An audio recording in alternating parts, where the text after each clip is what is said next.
Testing, testing, 1, 2, 3, 1, 2, 3. Testing, testing, 1, 2, 3. The three boys over there. Yeah. They're at the newspaper. Oh, really? Yeah. Okay, awesome. Good to know. Form.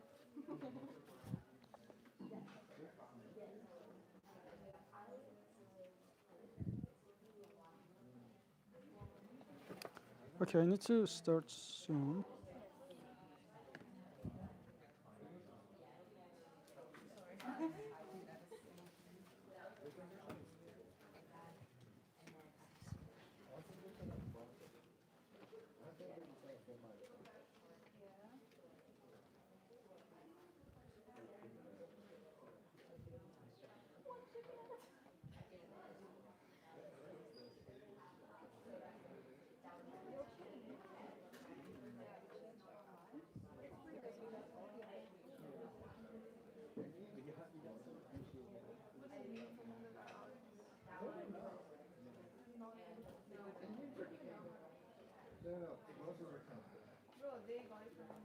Huh. What is my school now? Shit.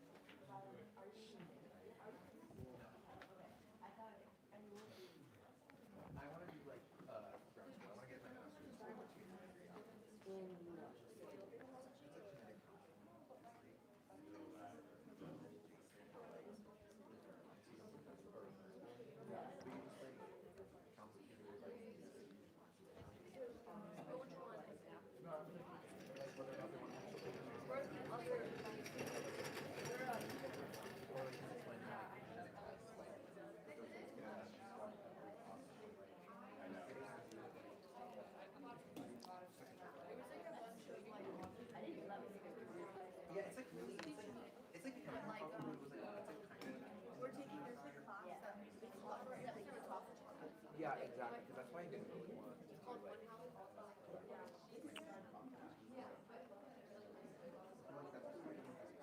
But the class is like low-key and Dr. Bobo is super easy. It's super easy. Being a doctor is It's like just show up and learn. pressure, I feel like. We basically like our tests are like open note. Open, it's like open everything. And she's like, if you need extra Did you time, ever get like the specific certification? we'll give it to you, like no questions asked, like we're giving you like just tell you. And is this like a 2-year? She's super, it's literally just gone. I was So in high you have school, like and an it was just like, elective. it's like If Dr. random Bowman section teaches in you my again, like I'll textbook, teach it's like random it. careers in biology. I was like, wait, this thing's interesting. I like high learning, low work, like at night stuff like that. Because I was like, wait, I really, because I like math. I'm also doing like I math. mean, like I spent Alrighty. Hello, everyone. Hi. Thanks for coming. I hope that you're enjoying your food from Mumbai Food Junkies. Is that right? Yeah. So she's the owner. So thank you for the food. Samosa is my favorite food ever. I try not to eat it because I have zero control, self-control when it comes to samosas. Thanks for being here. So today we want to talk about animals and the biggest blind spot in history. And the importance of this discussion today is that everything that I'm going to talk about on a normal basis, in a normal day, the odds of you hearing or seeing anything about this are very close to zero. A quick disclaimer, I grew up eating meat, eggs, dairy. When I wanted to stop eating animals and not viewing them as commodities, I had to get over a mountain of bias because in my culture, we eat a lot of meat. I grew up eating meat, eggs, dairy. I didn't become vegan because I stopped liking the taste of meat. When people tell me like I could never go vegan because I like meat, I say, so did I. It's not about that. It's not about taste, not about pleasure. It's that could it be that we are fundamentally wrong in the way that we view animals of other species? The other disclaimer is that I am not a politician. I'm not a salesperson. I'm not here to sell you any ideas. I'm not even here to give you my values. All I will be examining is your values versus your actions. That's all. Parts of this would be, I will make jokes. Feel free to laugh at it. If you don't laugh at it, it means that that was a bad joke, and I will bring it up. Other parts will be difficult to watch. So let this serve as your warning. And I'm also not a public speaker. Sometimes people say, like, for us as a public speaker, I'm actually shy and introvert, and every time I stand in front of people, part of me dies.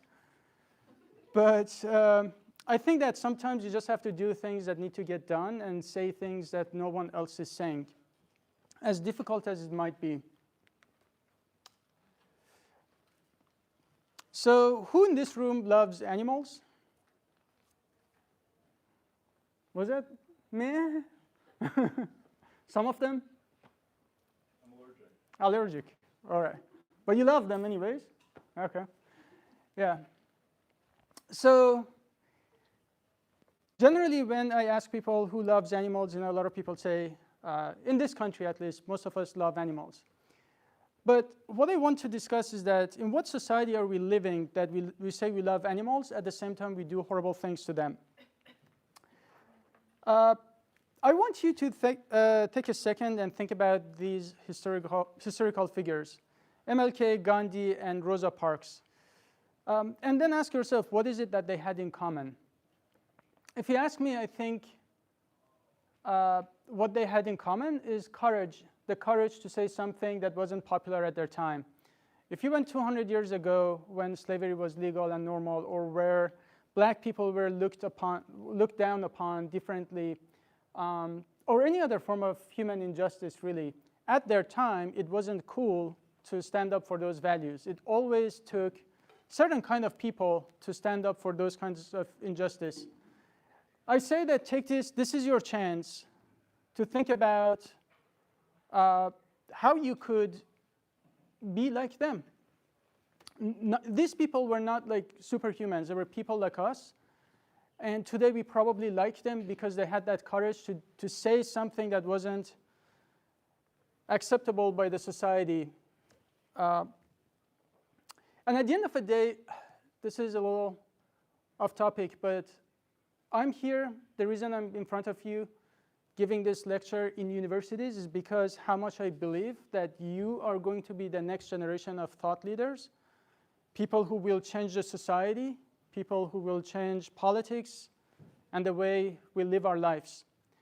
And I want you to believe in yourself just as much. And a lot of times, this is the age when we are starting to ask questions like, what are we going to do with our lives? What is it why do you study the major that you're studying? What's your end goal there? Is it just to make money? After you, make $50,000, $60,000 per year, after you're not like completely broke, your happiness will not actually increase much by extra money. It will just a little bit, but it's not going to make you a satisfied person. So what is it in your life that you can actually pursue that makes you absolutely satisfied? It's something a lot bigger than the materials that we can accumulate in life. I want you to look at these guys for a second. Look at their faces. They don't look happy in the way that we define happiness. They don't look like, they're having a great time. I wasn't best buddies with any of them, but I guarantee you if you went to Gandhi and MLK and Rosa Parks and asked, are you satisfied though? Are you happy? They would have said no. They would probably have told you that they're so frustrated. How could people not get that? How could people be so racist? This is so obvious. They were probably very frustrated and angry at times. But if you ask them, are you satisfied? They would probably tell you, there's nothing else I'd rather do in my life. And whatever you end up doing with your life, I just want you to be able to tell yourself, there's nothing else I'd rather do. I'd rather die than do anything else with my life. So I'm originally from Iran, and this is my hometown, Tehran.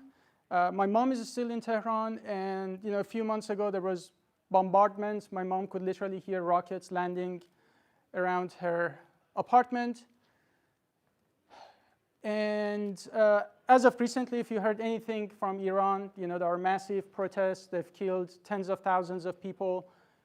And the world also doesn't talk about it, but that's another topic. But what I want to point out is this is why I talk about animals. I think that this is the biggest form of exploitation and injustice of our time. I took this picture from a flight from Austin to Chicago. Do you know what these are? Some of you know. These are animal farms. In each one of these, there are hundreds of thousands, tens of thousands in each building, but overall, in that one picture, there are millions of individuals being exploited to death. And if that was, just replace that with dogs, and there would be riots everywhere in this country. And so I ask myself, like, what is wrong with me? Like, I'm in this flying tube with another 200 people. I look down, I look at the same thing, and it seems like people just don't know what's happening or don't care. But that is not, the reason it doesn't make sense to me is that if I was beating a chicken on your campus today, how long would it take for someone to call cops? Immediately. But then we walk around and walk into like Chick-fil-A, and everyone, you go walk around campus, everyone is eating chickens and other animals. So what is up with this double standard? So I want to ask you a few questions today. And you don't have to answer it to me, but I want you to think about it. One is that when we say we love animals, what do we mean by loving animals? Do we mean that we love cute and fuzzy ones, cats and dogs? We only love the ones that benefit us? Or do we mean that we respect animals? We respect them as individuals. We think that they have a moral worth more than zero. They deserve not to be exploited, abused, tortured, etc. Do you think, in this talk, I will use terms like slavery and oppression and injustice and victims for members of other species. And then this is a time you ask yourself, do you think slavery, injustice, oppression, rape, do you think these are unique to humans? Or do you think it is possible to, for instance, enslave members of other species? Because if you go to one of these farms and look at what happens to animals, then you ask yourself, like, if they're not enslaved, if they're not slaves, what are they? Are they free? Definitely not. Now, let's say you love the taste of meat the same way that I did. I loved bacon, and I'm actually in Iran, bacon is illegal. So my mom knew a Christian, so she used to like smuggle bacon home, and it not only I loved the taste, but also it was festive. I loved it so much. But the interesting thing is, did I always like the taste of meat? Actually, when I was a kid, I didn't. My family members, society, they told me I had to have meat. I always, I remember everyone said, eat the meat, because I never ate it. Until at some point, they convinced me that I had to have meat and milk. And by the time I grew up, without even noticing, it became a habit. Then I said I would never go vegetarian because I love bacon so much. My point is, you didn't choose which foods you like. It's just a habit. If you were born in a society where the default food was tofu and soy milk, you tell me, if you were used to soy milk or almond milk, what should I do to convince you to please come drink like breast milk of this cow? It would sound like absolutely stupid. And the only reason we don't think it's stupid is just because we're used to it. Imagine if someone was born in a vegan society. What should you do to convince them to eat flesh of other animals? It will look disgusting. The only reason it doesn't is because we got used to it. But let's even assume that, no, fine, we actually love the taste of meat, eggs, dairy, cheese, things like that. Do we think a moment of taste and pleasure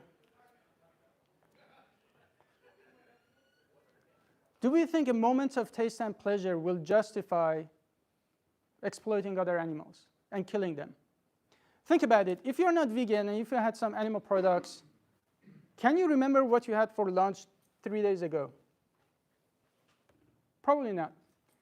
Just know that for that small moment of pleasure, somebody had to die. Not just die.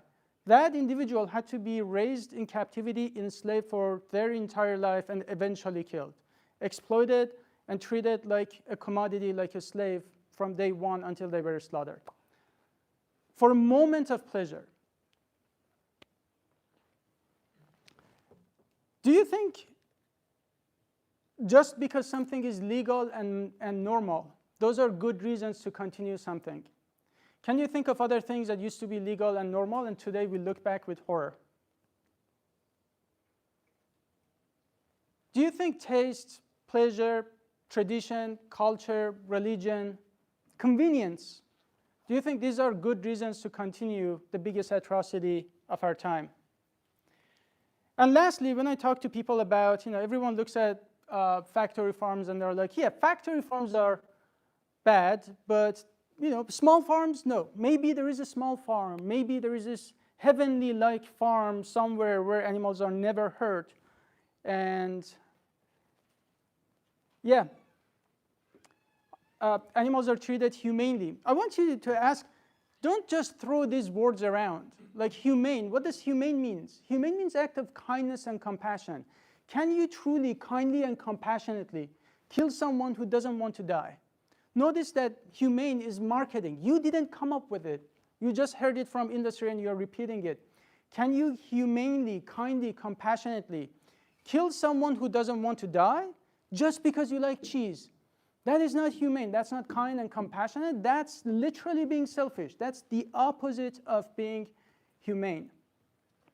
But these are words that we use because it makes us feel easier about going about our lives and thinking that the food didn't hurt anyone. But I guarantee you, after I'm done making a case that we shouldn't look at animals as slaves, commodities, stocks, and objects, someone will ask, one day I will graduate and one day I'll have some backyard chicken, and for that no chicken has been killed. This question will come up. And then you ask yourself, why do we do that for this?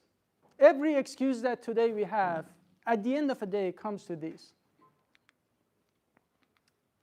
I mentioned that this is the biggest atrocity of all time, and despite the fact that horrible shit is happening in my home country, I can't focus on anything else but this. The reason I'm in front of you to tell you about this is this. One thing that I hate about this calculator is that you lose the connection with individuals. The anger that I feel, the discomfort and frustration that I feel every single day in my life is if you imagine someone was beating a dog or a chicken in front of you, how angry would you get? You just run to rescue the dog, to stop that person from hurting the dog. Now multiple that by 3 trillion animals that we kill per year. If we killed humans at the rate we kill these other animals, we would kill more people than ever existed in human history in a matter of a week. So my question is, show me any other form of injustice and source of pain and suffering and exploitation in the world today that causes more suffering than this. I will shut up, swear to God, I will go focus on that form of injustice. I will right now if you point it out. What exists in the world that causes this much death and exploitation? And as I will make the case to you, the scale of this injustice is so much that it has turned into a massive environmental issue and public health hazard. So I will make the case to you that even if you hate animals, you should still be plant-based. Let me tell you a little about my background. So that's my day one. Just look like a potato here. I was born in Tehran, in Iran, and that's the last picture that I have with my mom. If you're wondering why that's the last picture, she's alive, I'm alive, but I can't really go back to my home country. One reason is, well, I guess I'll tell you later, but something about this picture that really bothers me is the fact that first, my mom has to wear hijab. She's actually not religious. But in my home country, if women just refuse to wear hair cover, they'll lose their head. And the other thing is, like, literally the last picture I have with my mom has sausage in the background.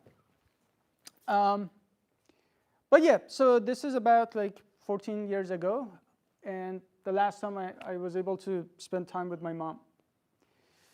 My bachelor was chemical engineering. So during my bachelor, there was this big oil spill, and I saw lots of animals dying and environments being like polluted. I was like, yeah, I don't want to really work on enhanced oil recovery. I want to like work on biofuels instead. And later, my life really just changed at this point. As shy and introvert as I am, some of my friends came to me. They were like theater majors, and they would go to hospital every Friday, which is like Sunday in Iran, and they would play theater and music for kids suffering from cancer. So this was like a children's cancer institute in Tehran. And so, they dragged me, out of my comfort zone, and we went to hospitals. That's me. So, I played music, and it's really hard to describe, but you had these big rooms with 6 or 7 like mothers with their sick children, and they were mostly terminally ill. And I think the underlying question when I was your age and in college was like, what is something better I can do with my life? It seems like environment wasn't really like satisfying me. So then I saw this, and I was like, I now want to do something for these kids. So that's where I decided to study cancer research. So for my master's and doctorate, I decided to come to a cancer institute in Texas, which was a very good one, and I really wanted to get in there, which I did.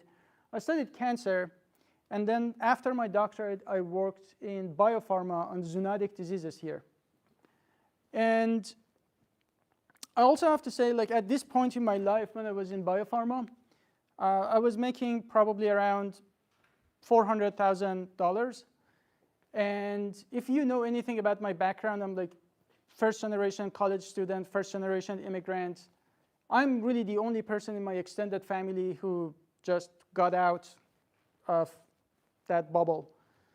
And I don't have it, like if I fuck up my life in the US, I don't have plan B, I don't have a family here. I've nuked bridges behind my back. If you're American, like if you fail in everything, you can still probably go live with your parents. I don't have that option. But I found that despite the fact that I was doing the research I liked and making money and being comfortable for once in my life not being broke, I wasn't satisfied. I woke up absolutely miserable every single day to a point that, is this the B12 deficiency that's finally hitting me after being vegan for over a decade? I was like, yeah, it got me, finally. It turns out it wasn't B12. It was the fact that I was doing something that wasn't really aligned with my passion. And the whole time when I was like in biopharma, working on zoonotic diseases, and I had this like itch that even this disease I'm working on still comes from animal agriculture, and no one is talking about that. And if I leave this biopharma, they just hire another biomedical scientist to do that. But I knew that if I don't talk about like animal rights, it's not something that people otherwise would talk about. And going back to college, I was also involved in human rights stuff. This is University of Tehran, which is like the best and oldest university in my home country. And you see lots of happy kids here, and that's because it's a stock image. That was a joke. You can laugh at that. Sometimes they actually look like this. This might be actually why I make all the presentations and I make all of my advocacy in college campuses, because I really can see that every time there is a revolution, it usually starts from universities and by young generation. In this case, we were protesting basic human rights. This is like, college students. I was there. And then this side, you had paramilitary forces and police closing the street. You can't see them in this picture. But I want to tell you about this. Moments after we were peacefully protesting, paramilitary forces attacked this random guy who just showed us a peace sign. Didn't say anything, didn't do anything, just showed us a peace sign. And these guys started beating him with batons in the head.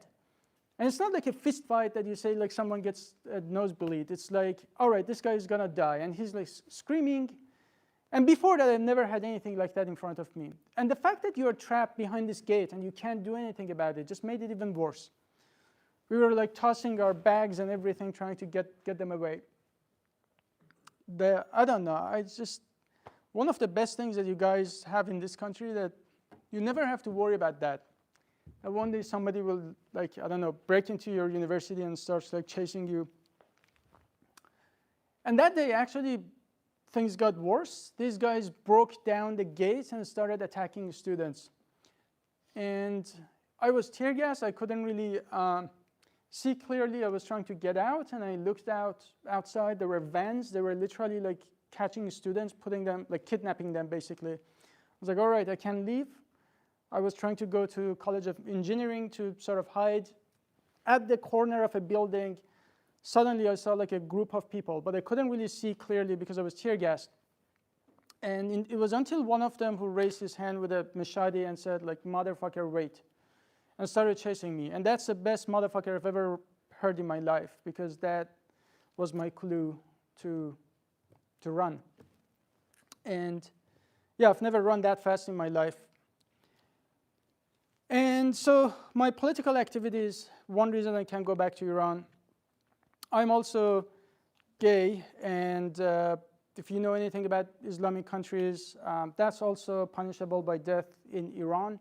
So basically, I've crossed every single red line in my country, like not being religious, one, political activities, being gay, literally like when I say I nuked bridges behind my back, that's really what I mean. But at some point, I connected the dots. When you know, colleges, so, you know, the college was, for me at least, the first place in my life when I started getting involved in different causes. Before that, you probably just try to get into college, that's it. But then in college, you're exposed to different things. One day you come to campus, you see people fighting for Middle East, and you're like, oh, that's interesting. Something you're not exposed to is just what happens to animals. For me, it was like, all right, I want to do something about the environment, and then it was cancer research, and it was human rights. Something that was not on my radar at all was what was happening to animals. The term I want to address here is called speciesism, which is analogous to racism and sexism. Speciesism means discriminating against members of other species, the same way that we could discriminate against different races, and that would be racism. And this would be the implication of that. So when we say we love dogs, and then we eat, you know, cows, pigs, chickens, anything else, that's speciesism. We call ourselves a civilized society. 2 weeks ago, about 1.5 billion chicken wings were consumed by Americans alone, which meant that 700 to 800 million chickens had to be killed. Not because anyone needed chicken wings to survive, just because we liked it. The irony of that is, I guarantee you, during Super Bowl, half of those people probably had a dog, and as they were eating this chicken wing, they were like petting a dog. That's speciesism. And it was brought to my attention by a difficult conversation that I had with my friends, and thank God for her. When I was living in Germany, and it was about 15 years ago, she came to me. I asked for her help. She refused to help me. And then she said, I don't help you to help animals because you are a hypocrite. Because you say you love animals, and here you're trying to rescue some, but then you literally eat them. And I was butthurt. I didn't like to hear that. It was a difficult conversation. But I owe everything I'm doing today to my friend. And the side note, be that kind of friend to others. If my friend wanted to be fake and just like approve my actions, I would not be here doing what I'm doing today. It really opened my eyes.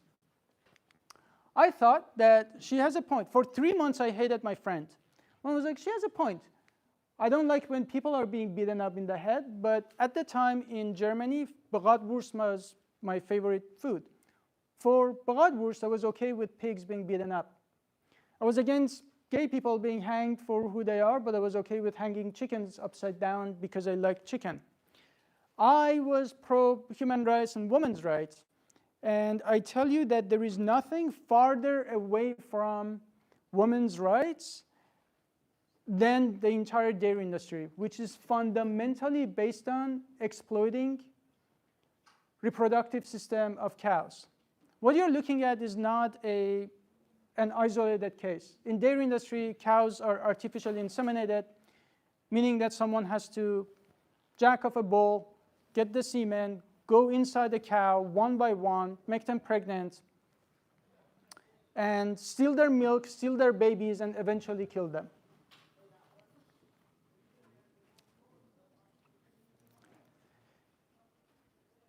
When I was a kid, my mom got me a little tiny chicken. He grew up and became this big rooster, and his name was Mr. Happy. Happy was actually the first English word that I learned. And I love to go to my grandma's place and just play with Happy. And poor grandma always thought I went there because I wanted to see her. I was mostly happy. You know how grandmas are, they just like kiss you all over, you're like, get away from me. But I really just went there to see Happy, and it's crazy when you actually connect with these animals. Like you open the door, they just jump at you, you cuddle, they love you back. A chicken. And one day I go there, I open the door, no sign of Happy, and I'm like worried. I ask my grandma what happened to Happy, and she says, sorry for us, the door was left open and he ran away. And I'm like crying, I'm like, what happened? I felt like betrayed. I was like, he loved me so much, why would he run away? 10 years later, after my grandma was dead at that point, my mom says accidentally that the chicken soup we had that night. And today I have a hard time forgiving my grandma because I think that she killed my best friend and fed him to me and even lied about it. But the irony of the whole story is that day I knew I had chicken soup. I remember the goddamn bones in that chicken soup. But it didn't bother me because I didn't think that was Happy. So what is up with this double standard that we have in society? I want to make a case to you that when you were a kid, you respected animals a lot. You would do anything to save animals. Somewhere along the way, we got conditioned to think of animals as commodities and have every justification in the world to keep harming them. So I want to show you a quick video of 3 kids where for the first time they learn that the animals, the meat that they're eating is actually animals. And think about their, watch speciesism being formed at that moment. Please pay attention. Speciesism is something that we learn from society, just like racism. Like no 5-year-old kid is racist. This is something that we learn from society. So watch this.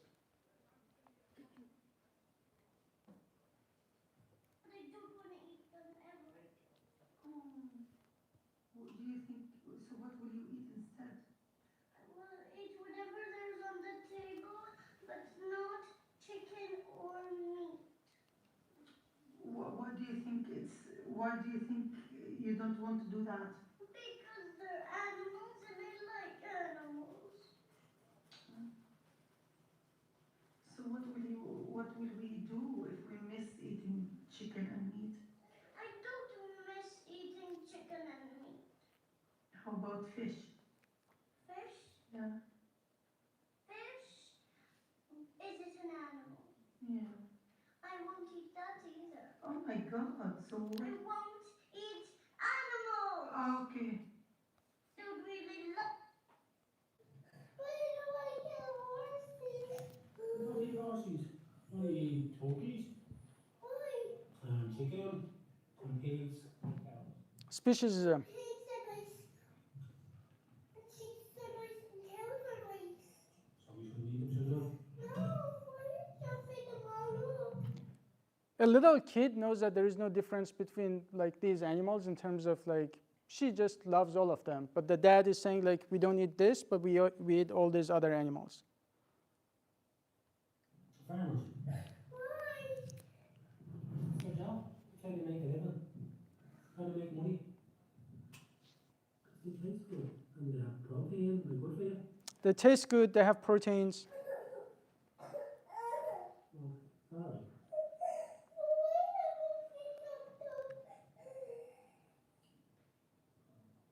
And I won't make you eat the food because I don't want to argue with you. Would you like if someone ate you? No, I wouldn't. Well, then why should I eat this poor harmless animal?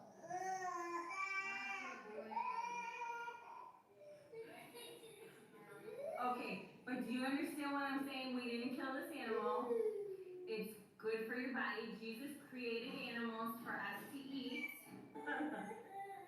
Baby, do you understand? I just want you to be healthy. It's food, baby. I'm not hurting you. It's food. Well, you're hurting the animal. I did not hurt the animals. Good girl. Alana, eat it, chew it, and drink your water. Quick, quick.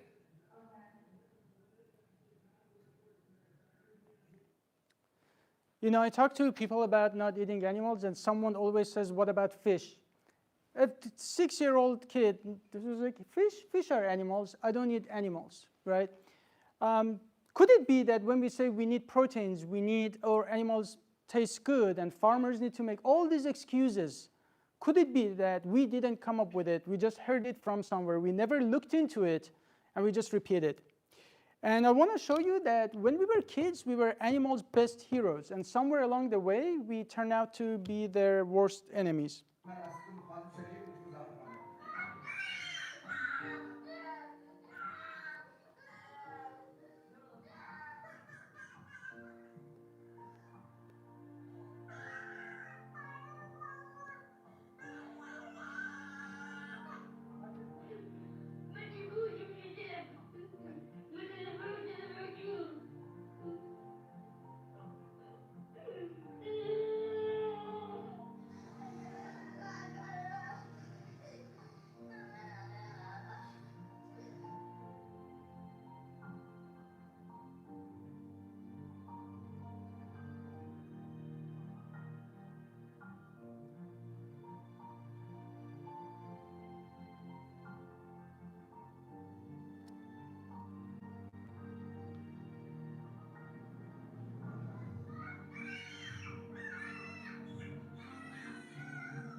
I'm not showing you to, I actually don't like children, to be honest, but I would never have kids. But I'm not showing you to make you emotional or anything about this, but I wanted to show you that if you think about yourself, for that kid, you know, that last one actually really hits me hard because I just really wish I could save Happy just like that kid did. I really wish I was there. But for that kid, the question is never, let's kill this Happy or this other animal like humanely. These are things that we learn later on. So I want you to, I said, I'm not going to give you my values. I want you to think about your own values and your actions. So the reason that we eat animals is twofolded. One is that you don't have to see the cruelty, and the other one is that you are constantly exposed to humane washing. So every time you grab meat, eggs, dairy package, every time you grab these products, you notice that there is a picture of a happy animal there. And I want you to ask yourself, do you really think these animals are happy? All male chickens are killed in egg industry because they're not viable. They're not profitable. They don't produce eggs. All male calves are killed for every little bit of cheese. For every droplet of milk, it's guaranteed. A male calf had to be killed, and eventually the cow that produced that milk had to be killed too. How many of you know what ag-gag laws are? Heard of ag-gag laws? 1, 2, 3, 4. In the US, in this amazing country that we value free speech, there are laws, or at least animal industry is pushing these laws called ag-gag, ag for agriculture, gag for gagging, that prevents whistleblowers to show people literally the truth, like literally the truth. If I went inside a factory farm and saw a bunch of animals being completely neglected, tortured to death, and I recorded that, and I showed you that if you like bacon, this is the truth behind bacon, then I'll be a criminal and I'll go to jail. They usually get struck down by Supreme Court, thank God, in the US, because they violate First Amendment, but animal industry keeps pushing, and in some states like Florida or Texas, they make some progress every time because they also, dairy and meat lobby are also pretty big. But the reason I mention that is that you have to ask yourself, what is happening behind these doors that animal industry tries so hard for you to not see? And I told you that the reason that you think it's so hard to go vegan, the reason that you think it's so easy to eat meat, eggs, dairy is because you don't have to see the violence. And you probably had no idea to begin with about the cruelty that goes behind eggs and dairy industries. So I'm going to show you 3 minutes of the truth. I highly encourage you not to look away, even if you're vegan, because it's really easy to just forget how bad of an issue we have. And I want you to ask yourself, if this was happening in front of you, you'd probably do something immediately. So I encourage you to do something about it immediately. And empathize. I think one of our greatest characteristics as humans is the sense of empathy. Is that I don't have to be you to know what it's like if you're getting hurt. I don't have to be a dog to understand that if you step on their foot, they feel pain. That's empathy. So use that, put yourself in place of these animals.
What are we doing?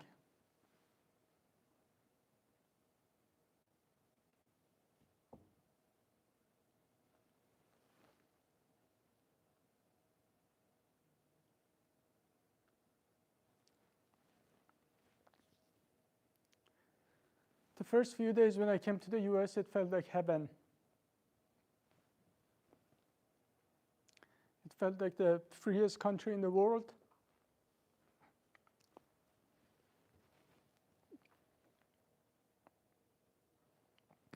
It felt like I can finally be myself, finally express myself, and just be free until I became vegan.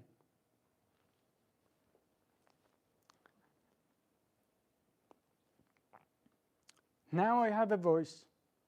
Now I'm living in this country, this beautiful, amazing country, where I can say whatever I want, where I can do whatever I want,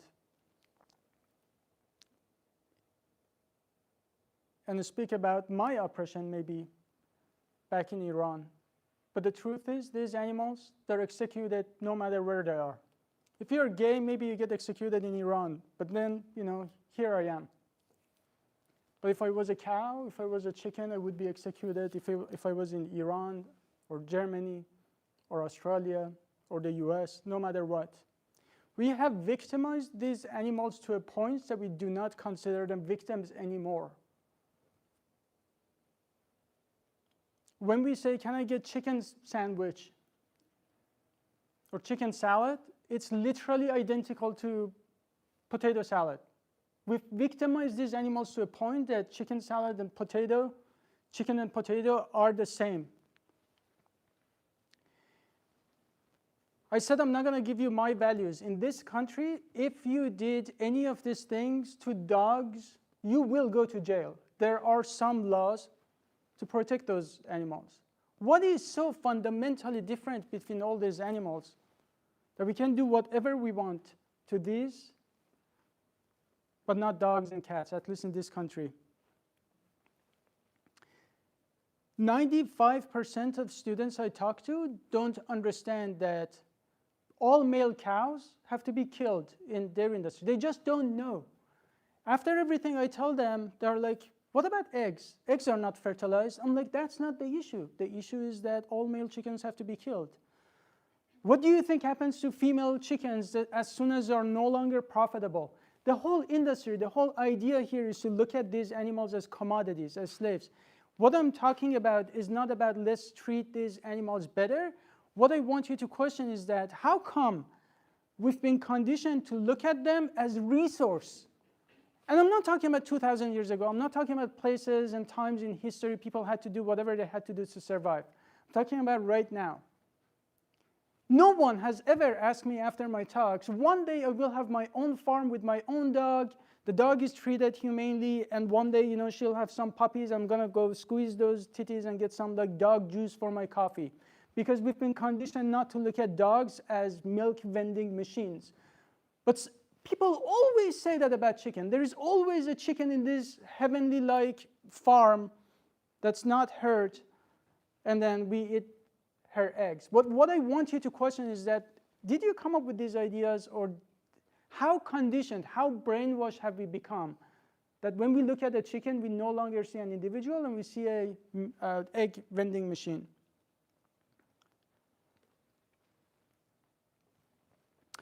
If there's one take-home message from this, I want you to treat this not as a diet, rather as a form of injustice. It's not a competition who's more oppressed. I only ask you to treat this like any other form of an injustice. If it's not a valid argument to say that I'm going to be a little less racist, it's not a valid argument to say I'm going to eat a little less animal product. I mean, that's great, good for you. But that's not really the take-home message from this. People say, I'm going to eat a little less meat. I'm like, great, that animal died just a little less. Doesn't work that way. Imagine if I was beating a dog in front of you, and then you were trying to stop me, which I'm sure you will. And then I said, man, it's just sometimes hard. I really enjoy it. You're like, are you a goddamn psycho? And What if I said, you are right? A lot of people say that. You vegans are right, I just can't do it. It's like, all right, you are right. I acknowledge that intellectually I understand what you're saying. Like beating this dog is bad, but I'm going to start from Mondays. No beating on Mondays, like beatless Mondays, like meatless Mondays. That sounds stupid. Imagine if I was racist and you were like, that wasn't cool, you shouldn't be racist. I was like, oh man, you have no idea. My parents are so much worse. I'm actually trying to do so much better. I'm actually only racist to blacks and Asians, but not to like Mexicans. It's like, no, it's still racism, right? Injustice doesn't work that way. I want to switch gears. I told you that even if you don't care about animals, you should still be plant-based, and here's why. And that's why I was working on zoonotic diseases, on bird flu particularly, and the root is still animal agriculture. So my doctoral research was muscular dystrophy, and to be more specific, limb-girdle muscular dystrophy type 2B. It's a very tiny genetic disorder that if people actually do genetic testing, we can stop it. And then I had this dilemma, if I really want to help people, wouldn't it make sense to focus on number one cause of death? Then what is number one cause of death? What is it in our species? Heart disease. How does it make sense? Heart disease is almost entirely preventable. Almost entirely. Then you have cancer and diabetes. I'm not saying vegans don't get cancer. I'm just saying many of these are correlated with our diet, especially heart disease with saturated fat, and then you have carcinogens in meat. So even if you wanted to save the most number of people, you should still focus on diet and the food system. Meat is being promoted to people as a good source of protein, which it is. But it's not, as a package, is not the best place to get your protein from. The same way that Coke has a lot of potassium, but it also has bad stuff in it. It's not the best place to get your potassium from. Meat, this is not a vegan organization. This is World Health Organization and UK Cancer Research. This is American Institute for Cancer Research. Find me a cancer institute in the world that says, if for your cancer prevention or to reduce your risk, eat more meat. None. I literally looked at every cancer institute in the world. They all say that actually red meat, processed meat, obviously everybody knows, like bacon and sausage, group 1 carcinogen. Red meat and any other kind of meat, even like fish and chicken, when you cook them at high temperatures, they become carcinogenic. And they all say if you actually want to reduce the risk of cancer, eat more fruits, vegetables, legumes, nuts and seeds, etc.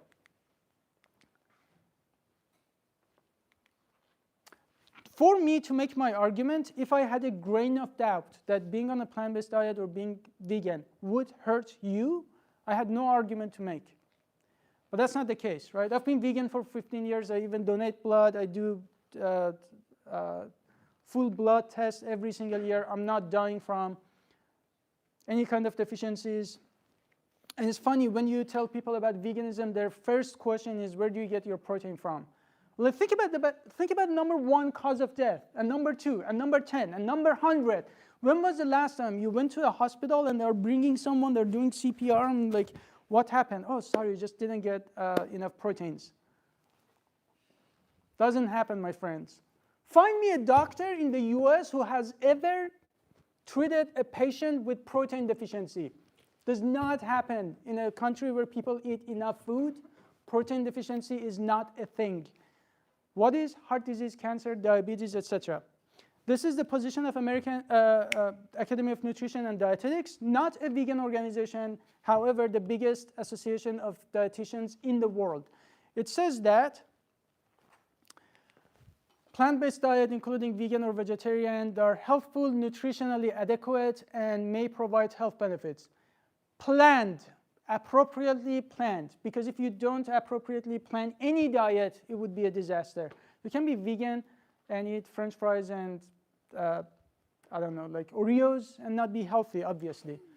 But it is possible to be nutritionally adequate, and may even provide health benefits and to prevent and treat certain diseases.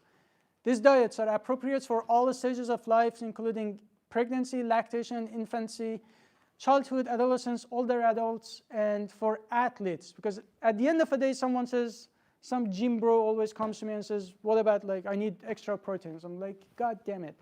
On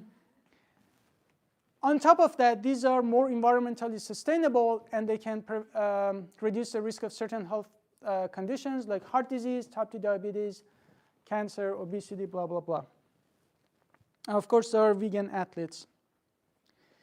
One of the top threats to human life is antibiotic resistance. Where do all these antibiotics come from? Well, what percentage of antibiotics do you think we feed farm animals? Vegans don't answer. Guess a number. What percentage of antibiotics in the US we are feeding it to animals versus humans, like non-human animals versus people? 80%. Yep, exactly. So 70 to 80% of all antibiotics medically relevant for humans, we are actually using it in farmed animals, which leads to antibiotic resistance.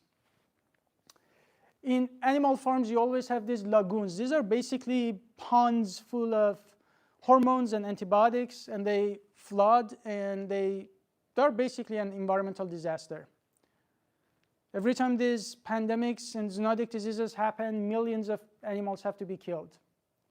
Then people tell me, what about people who can't afford it? What about people who don't have enough food? That's extra reason. The funny part is arguments against veganism often are extra reasons to be plant-based. So they say, like, what's your plan in, like, feeding the world? Think about this. This is the entire agricultural land available to humans, that green thing there. 80% of that is dedicated to meat and dairy production. We take 80% of all agricultural lands to either raise animals or grow food for those animals. That 80% that we waste this way produces only 20% of global calories and 37% of global proteins. The rest of it already comes from plant-based food, that tiny percent that we are using to feed people, plants directly. What it means is that if we move away from animal agriculture, not only we spare the lives of animals and etc., but also we actually can free up land, reforest, and help the planet to recover. And when people say, what about small farms? And what about regenerative or grass-fed and organic? Fun fact for you, they actually have higher environmental impact. And that does make sense because you use more land and more resources with fewer animals. So it's not sustainable to begin with. Cheese is why vegetarians are not vegan, pretty much. And most people struggle to go vegan. It's because of cheese. That's how addicted we are to this. Why? Again, because if every time you had cheese, every time you had milk in your goddamn coffee, if every time you had to actually listen to a mother cow crying for her babies who's being taken away, watching her cry and get slaughtered eventually, it would not be tasty, it would not be appetizing. Like I said, the cruelty is hidden. And think about how many times, just count, how many times are you exposed to gut milk and all these kinds of campaigns? And it was me too. I really thought that if I don't have milk, I can't make bones. The dairy industry tried for 20 years to convince you that milk was good for you. It's a lie, but they tried anyway. And the sales were going like this. And then they tried got milk, and the sales are going like this. Got milk doesn't even talk about the product. Matter of fact, it focuses on the absence of the product. It's marketing. And I have this here because sometimes I have a hard time convincing people to give up dairy. And this is the association of acne with dairy because it has a lot of estrogens and growth factors. It's like, for God's sake, if you don't do it for animals, do it for acne. It's also literally yogurt, cheese, dairy, any kind of dairy is associated. This is a forest plot, by the way, so it's not one study. Literally any kind of even yogurt associated with higher rate of acne. So for the sake of your face.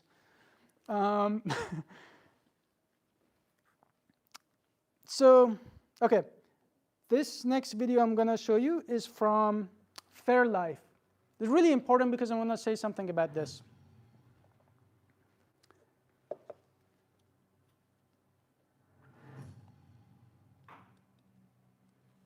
The animal recovery mission undercover in Arizona, and not just one dairy farm, but two, both supplying Coca-Cola's Fairlife milk and core powder.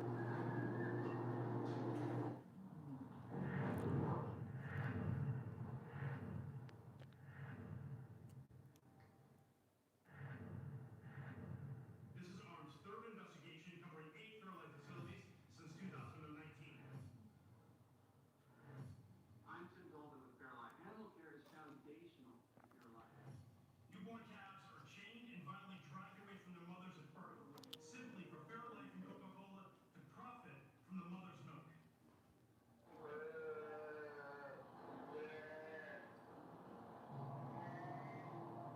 This whole company, from the very beginning, has been built on great animal welfare, sustainable practices.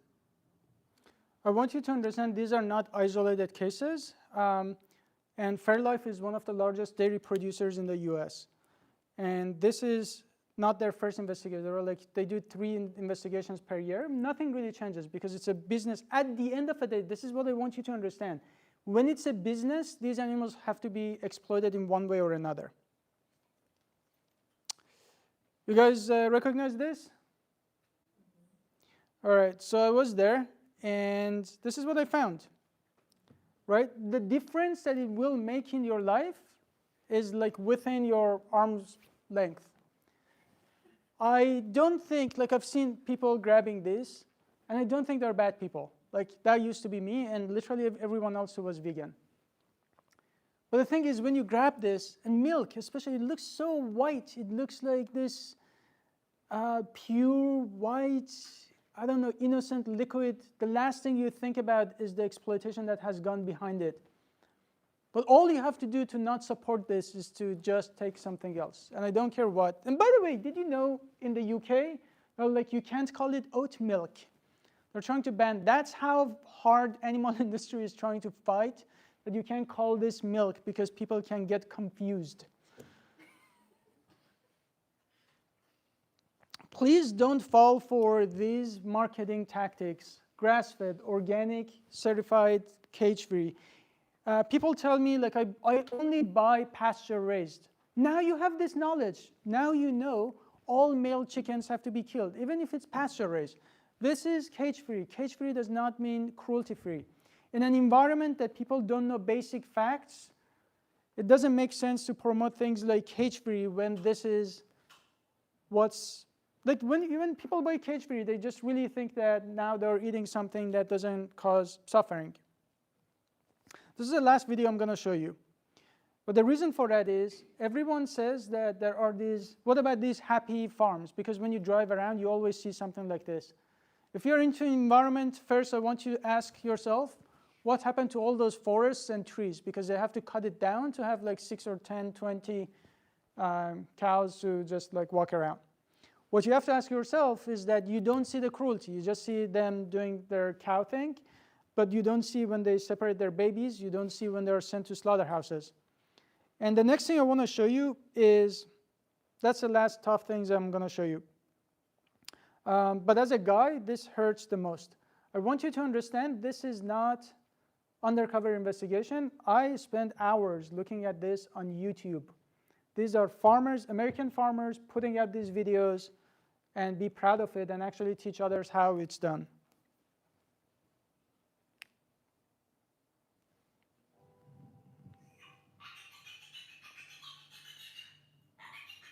Now, there's a lot of controversy on whether or not farmers should be using anesthesia. A lot of farmers in the U.S. do not do this because there's really no prescribed anesthesia or pain medication in the U.S. for cattle.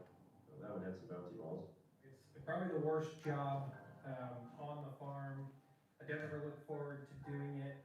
It's the only thing that gives me a physical sick feeling having to do it. I don't enjoy it, but it's all. We like to do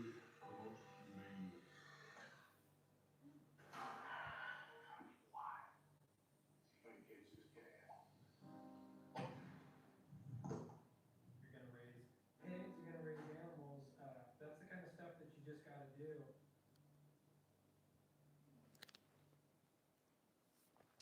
Well, the question for you is that people went vegan like from, I don't know how many years ago. When I went vegan, you couldn't go to coffee shops and get like oat milk, soy milk, and almond milk in literally every coffee shop. Like the question is, how much easier, seriously, how much easier should it get to be vegan for us to do it? And of course it's easier to not be vegan. Of course, the entire society is set up backwards.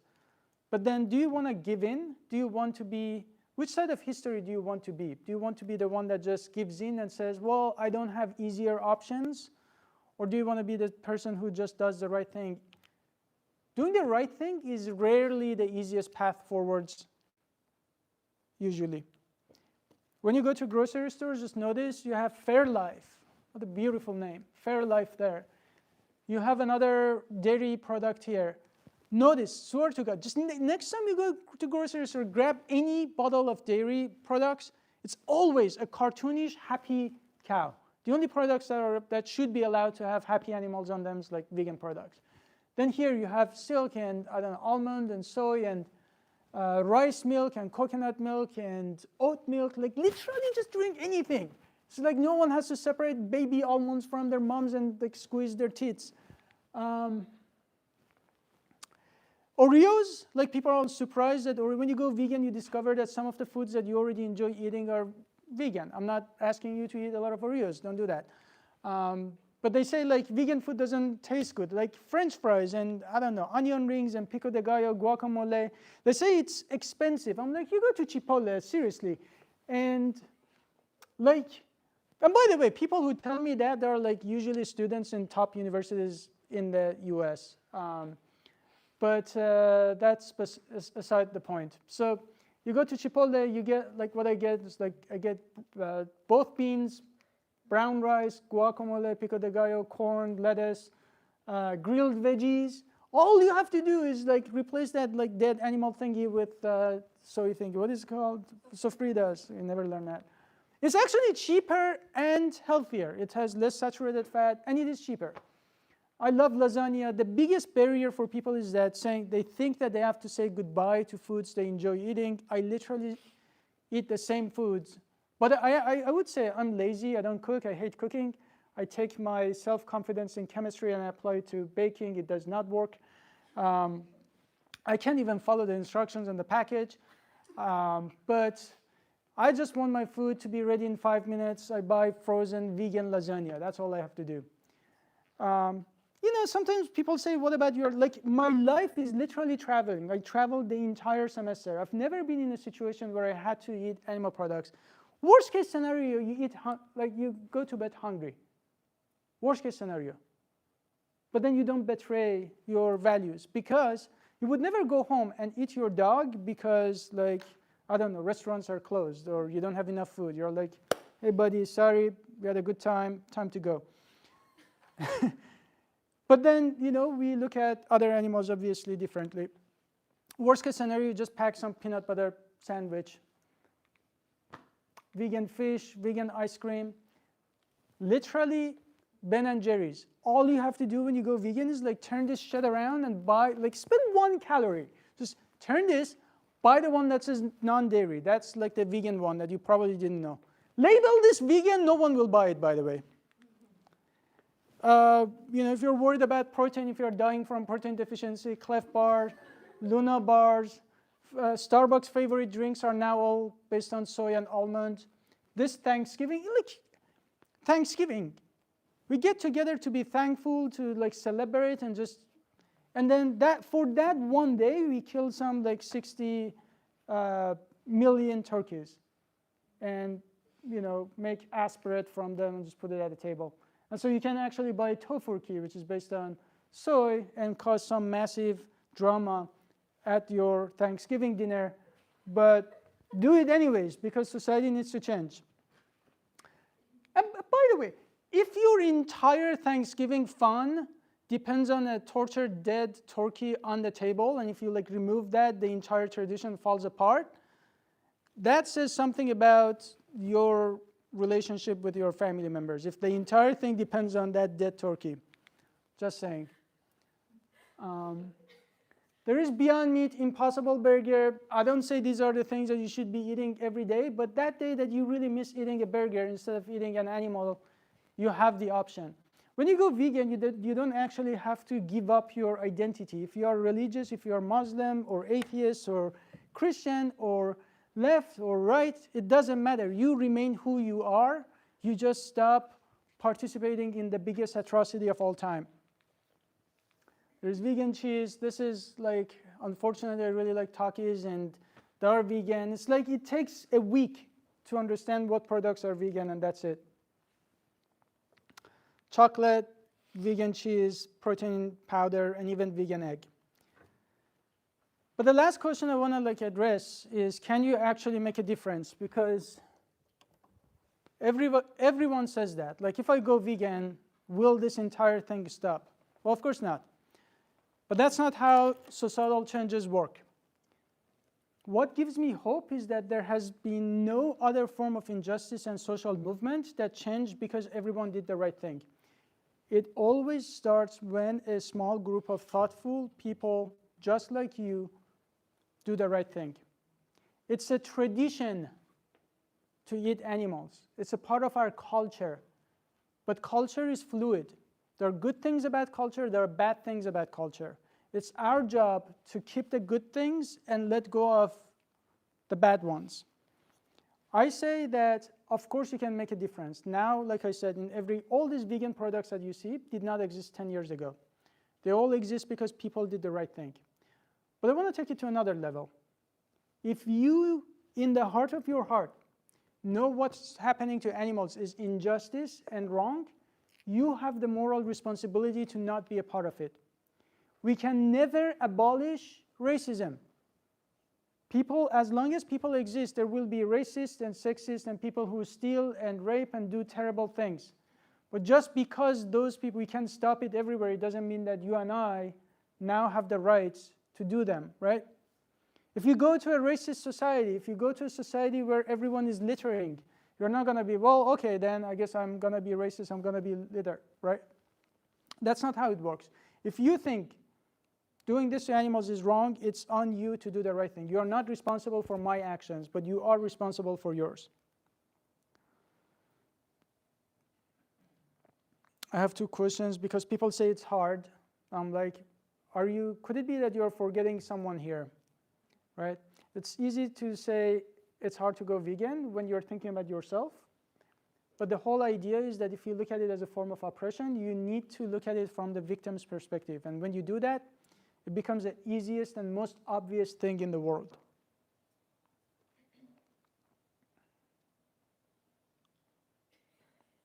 Yeah, people say lions though.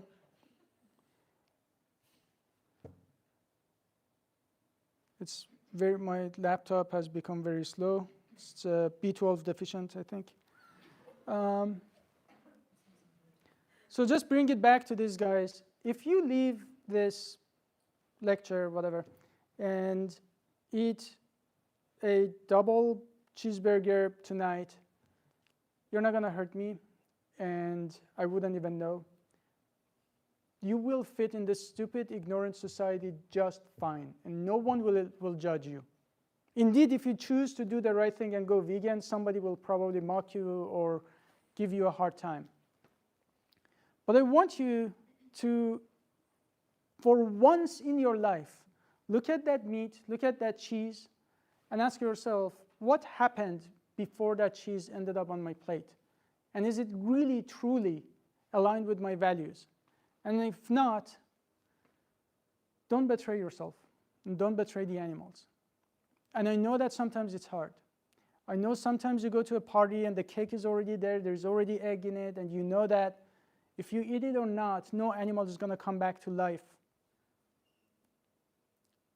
In some ways, ignorance is a bliss, because sometimes you just wish that you just didn't know and you could live your life without being miserable all the time. But there is some good things in it. When you finally have the courage to stand up for yourself and you go to that party and there is that cake and you say, no, thank you. you immediately go from being a part of a problem to becoming a solution. And your friends will say, hey, why not? You used to eat cheese or cake. What's wrong? And then you start educating others. And you go from being a problem to helping us solve this problem. All I ask you, what would these people do? It's like, what would Jesus do? But like, what would MLK do? What would Gandhi do in that situation, right? It's really easy in this day to say that racism is bad and slavery is bad, of course, because it's socially acceptable to say that these things are bad. But if you went 200 years ago, people would have laughed at you. They would have given you a hard time. Which kind of these three groups do you want to be? The first group says, well, you know, I can't change anything. It's how things have been always. I'm just going to go with the flow and follow the society blindly. Or you could say, I'm not going to have slaves, but you do you. Those are like vegans who don't do activism. Those are people who treat veganism as just a diet, that I'm not a part of it, but then everything else is fine. You guys do whatever. But the third group is the group that says this, like if it was like 200 years ago, you're like, slavery is wrong, and those people are suffering, and this is absolutely fucked up, and I'm going to do whatever in my power to stop it. Today, all you can do and all you should do is to just educate others. First go vegan and then educate. Veganism is where things start, it's not the goal. It's like, I hate that there is a word for it. It should be the moral baseline in this society. So if you and I don't change, then who? And if not now, then when? Please ask yourself that. And thank you for staying so late. I appreciate it. Can I make a comment? 1 second. Can I make a comment? The one thing, you know, as a physician who coaches plant-based eating and healthy diet and lifestyle, the one question that everybody asks, how am I going to get my protein? The way I like to answer it is if you think of some of the largest animals on the planet, a gorilla, a hippopotamus, a giraffe, they only eat plants, and they're gigantic, and they're strong, and they're beautiful. So yeah, plant-based eating will allow you to live longer without heart disease, stroke, diabetes, obesity, Alzheimer's, cancer. Yeah, I skipped this slide, but you hear people saying that, but isn't like protein in animal-based foods like higher quality? They say like it's complete protein. Have you guys heard of like complete proteins? What do you think it means? Can someone define complete proteins? Yeah. Yeah, I was going to say that, all the amino acids. Yeah. So if it's not complete, what does that mean? You don't get all the amino acids? Yeah. So it sort of suggests that only foods with complete amino acid profile have all the amino acids, but that's just like misleading. All animal and plant-based foods have all 20 amino acids. There are 20 amino acids. 9 are essential, 11 are not. You get it, your body makes it. But all 20, including the 9 that are essential, are found in literally all foods. So those are animal-based food. Every color is a different amino acids. All that's different is the ratio. For instance, this is like leucine is red. You see that some foods have more leucine than others, but they all have it. The only case is like if you ate only, I don't know, rice and nothing else in your life, you might just get one of the amino acids like that. But who eats like that, right? It's like stupid. But even with that bad definition, soy and some other plant-based foods are already like complete proteins. But yeah, so please don't stop at veganism. Think about your career, whatever it is, where you go, whether you go to finance, business, medicine, law, policy, social media, journalism. Ask yourself, this is the biggest moral and legal blind spot of our society. How can you use your voice? It's free, my friends, it's free, in this country at least. Use it and please just fight for this biggest blind spot in our society. And if you need to talk to me or pick my brain, that's B12 deficient, just send me an email or message or whatever. I'll be yours. But please make the right decision today. Thank you.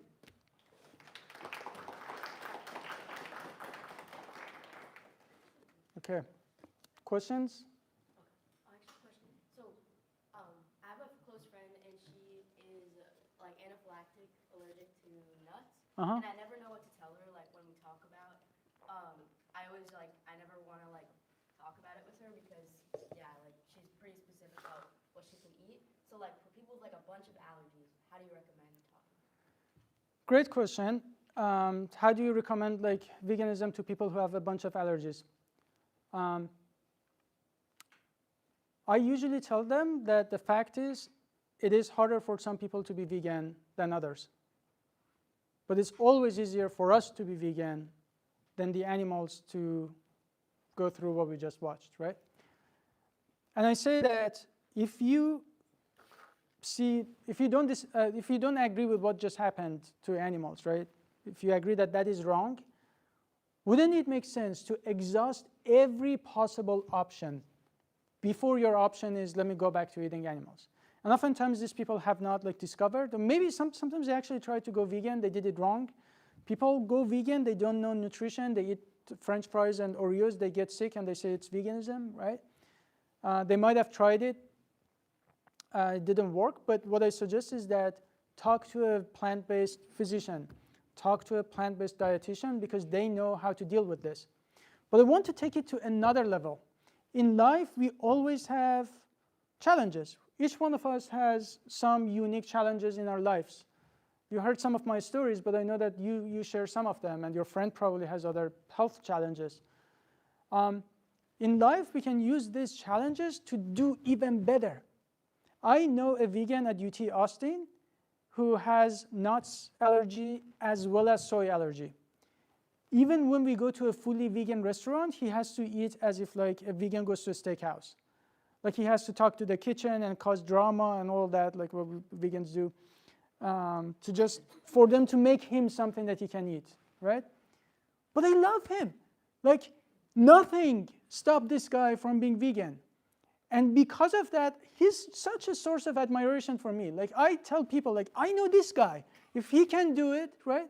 But imagine, he could easily say, oh, it's just really hard for me and just give in. But I think that in life, we always have that opportunity to actually use our struggles to showcase that if I can do it, given my circumstances, what stops you from doing it, right? But the short answer is talk to dietitians who know nutrition. There's got to be something that will work for them. And at the end of the day, it could be harder, but it's not impossible. Sometimes the allergies, though, that people experience actually come from the dairy and all the freaking hormones in the animal products. It's like he showed a slide of the acne, but children that have chronic respiratory problems and asthma, take away the dairy and see how often they heal and they clear up. So. Other questions? What about how people say like it wastes a lot of water to make almond milk or plant-based milk? Like, what do you say to the environmental effects of that? About like veganism? Yeah, or just like I'll get almond milk sometimes, and someone will say, oh, that takes so much water to make. Yeah, how much rape and torture does it take to produce almond milk, right? Or destroying the rainforest. So first of all, I mean, I have a slide about this, by the way. Usually hide it because I hate talking about this.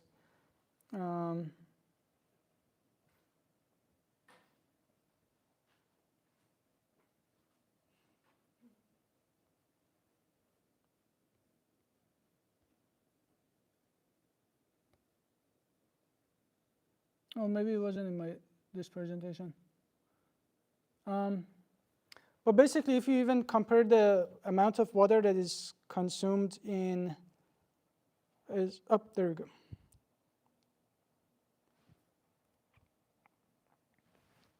So yeah, they are right in a way that almond relatively consumes more water, but they are so wrong when you consider dairy up there.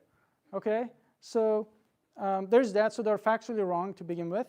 But the second is they don't care about water. Let's be honest. They don't care about water. What they're trying to use this like got you moment so that they can justify eating cheese. Like that's really what it is. And I think it's really important to really just make the case that veganism is not really about how much water we are consuming. It's about not exploiting animals. Can you imagine if you ask for on behalf of someone, but I just gave a philosophy lecture, and after everything I said, someone asked that question. I was like, can you imagine if you gave a lecture about like why slavery is wrong, and someone says, but what about like environment, or like it's like, did you even listen? Like what happens to these animals, right? But that's just now you know. But just understand a lot of times it's like, yeah, what about your phone? What about your clothes? It's like, and we would never do that for any other form of injustice, right? Someone who's like fighting for human rights, we would never go, but like you have a phone. We always do that to animal rights activists. And I think that's just the defense mechanism because it's sort of like red herring, right? You're talking about this problem here and someone just throws something else in the bucket. Say, what about this? Okay.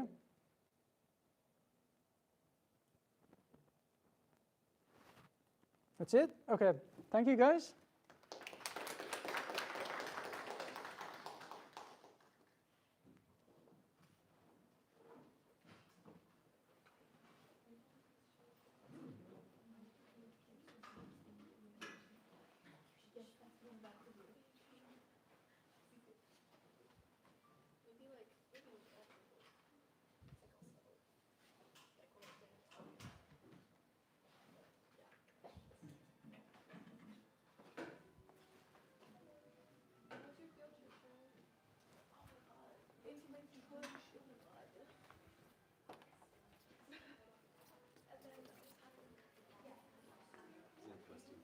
Thank you. Thanks for coming. Grace, so are you vegan?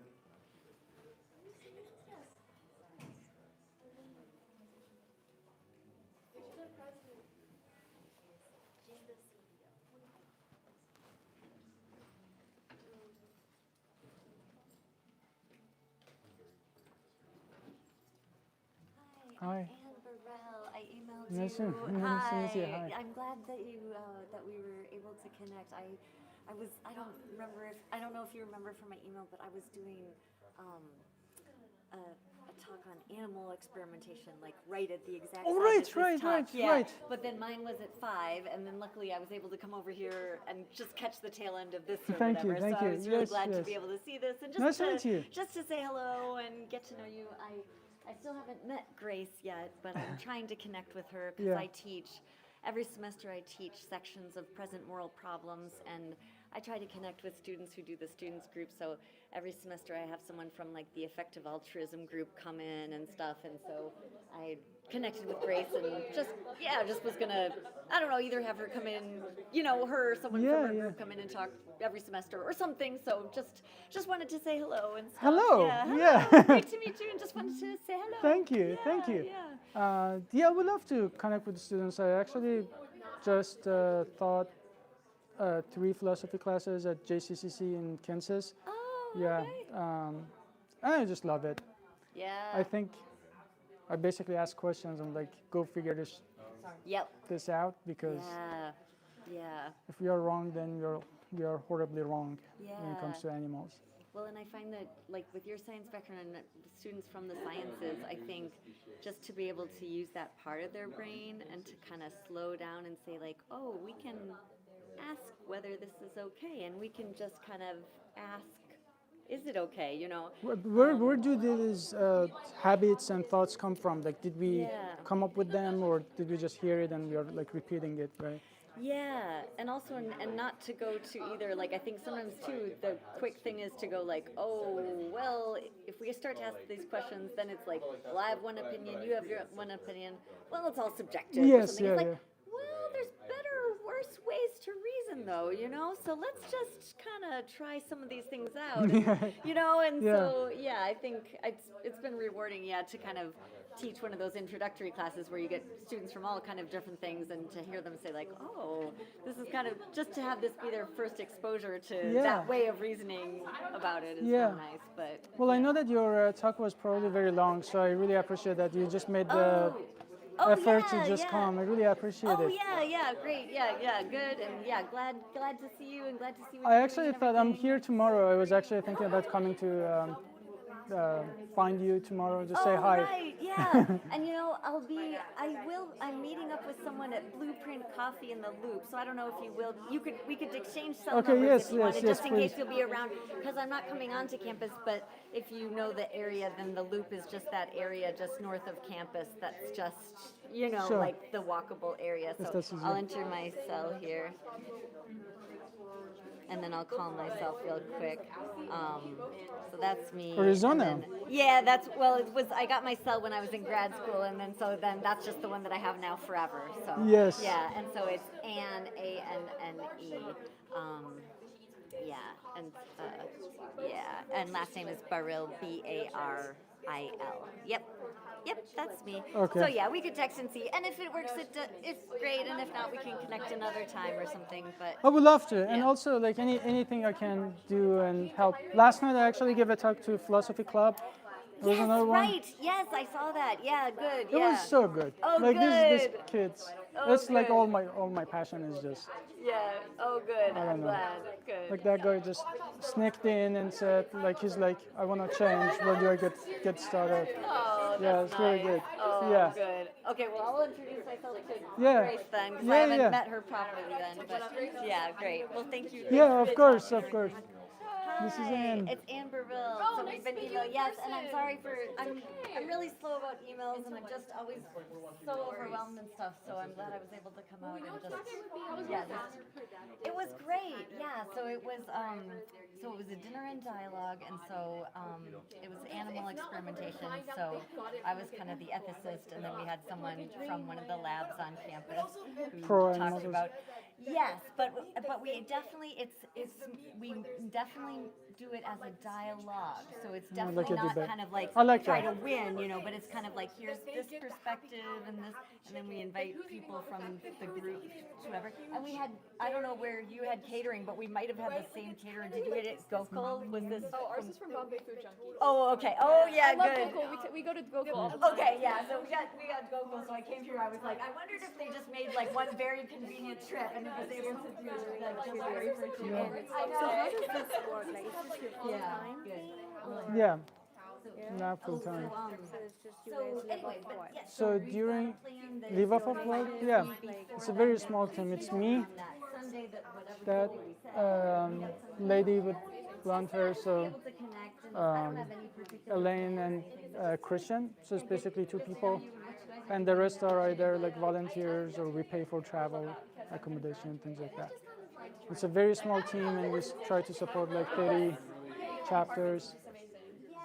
Yeah, and like from 9 a.m. or so, we start on campus, we table, we talk to students, and then in the evening we have like these talks.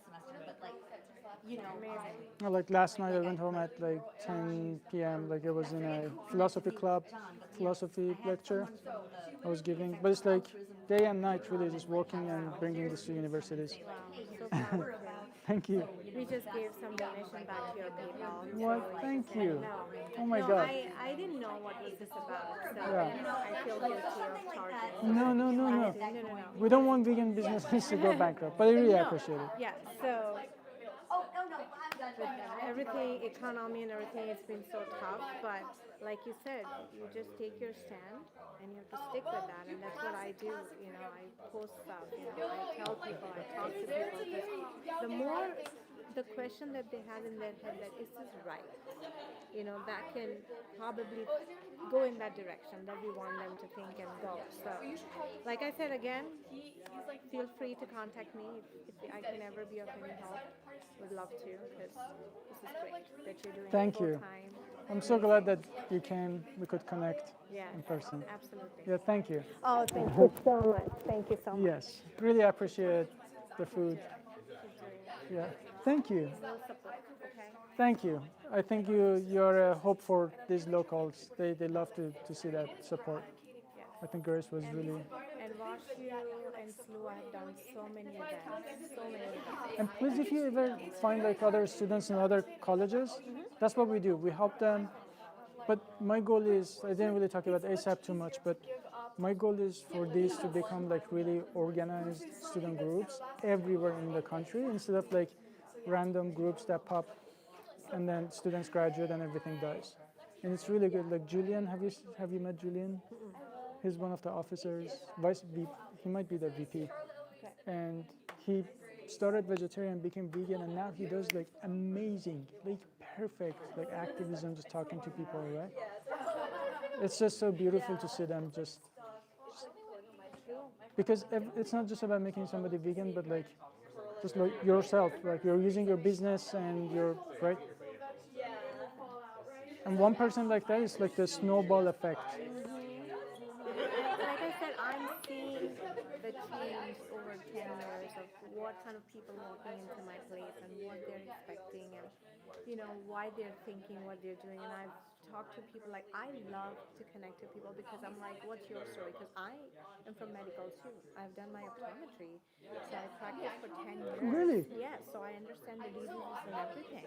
So I'm like all about health eating, you know. Of course, I have to keep some items to lure these people to understand, Yeah, I know. you know, that look, you know, you can have butter chicken with the same amount of creaminess and, you know, the bite that you want, you need to kill. Yeah. So that's what I'm trying to do with this, but then, you know, I also promote healthy eating and I do classes and I'm like, guys, there's just so many options. Just one lentil and you can do so many dishes out of it, you know? But it's just people don't know, and that's where we come in, where we are passionate and we want to educate people and tell them that try this. Yeah. And at my place, I do milkshakes and I do cakes and I do ice cream cakes. I mean, I do everything Love that a that. vegan would I need to like, come to your store. I'm missing out on this. Oh, I can't eat this. I can't eat that. I'm like, no, you can eat everything. Just come to my place. Yeah. And I'll show you how. Yeah, one of the best things we do is food sampling. Actually, if like I really like Grace to work with someone to do like a food sampling. I don't know. It has to be something that is cost efficient, so we can like do 400. Like it should be like finger bite. The thing is, I can always talk to the people that supply me, like the companies that I like, the Believe shrimp, right? I don't know if you've ever tried that. It's so realistic that people like, are you feeding me like real shrimp? Like they tell me, I've never eaten, I was vegetarian all my life, so I've never eaten shrimp. Yeah.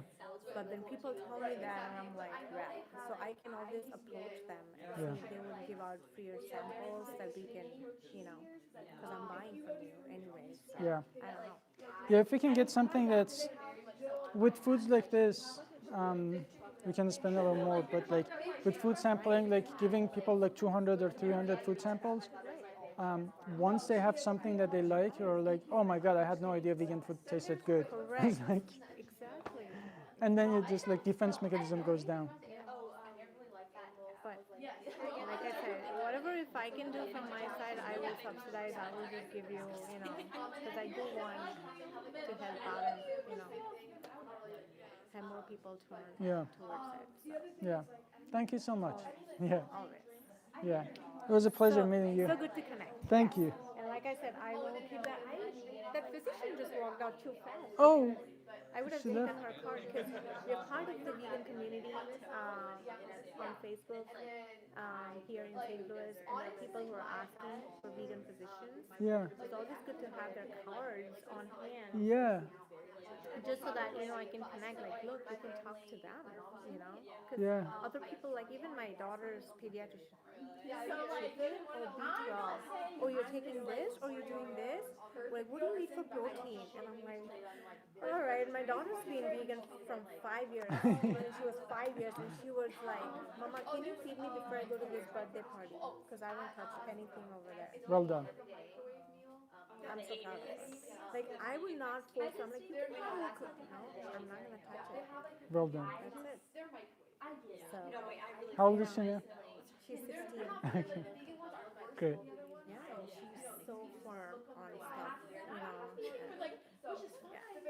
even walked out for ice the other day, and she got like supposed to, like students don't like that, and she's like, I'm gonna raise my voice, and I'm not gonna sit there. That's great. It's just, we have to, Yeah. even though we are minority. Small. Yeah, we are minority, but it takes very few people to actually change things. I always think about like Jains in India, you know. Yes. I went to Columbia University and they had like a Jain dining hall. I was like, how many Jains do you have? They're like, we don't have many Jains. They're just so loud.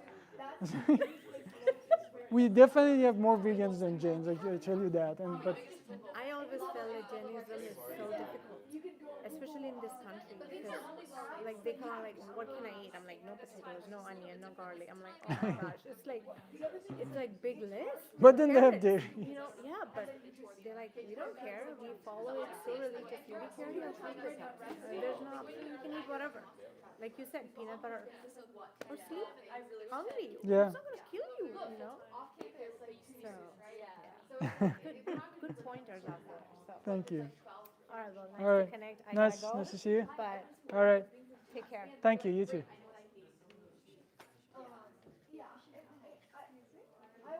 Wait, Roz, I was gonna, okay. Wait, Grace and I were crashing out about this the other day, but there's this new egg farm. Okay, I have to give some preamble to this. They claim to be more humane. The conditions are marginally Wait, better. they have cameras where you can Yes, see? yes. Okay. But it's like marketing, right? Like they don't show them being killed. I was like, where's the slaughterhouse cam? Because my teacher was showing me. I'm working on her because she needs to go vegan. I can tell. But wait, there was like something on their website that I was crashing. It was like they're written from the chicken's perspective. The website. Oh my god. Wait, there was one where it's like, hold up, I need to find this because I was. Good Christian. This guy was interested in going vegan. Is that like a, you know him? That guy, I think Grace knows him. Okay. Yeah. Hold up. It was like, we can't make. You're gonna crash out. Hold up. Oh, it's not FAQ. Their website's terrible too.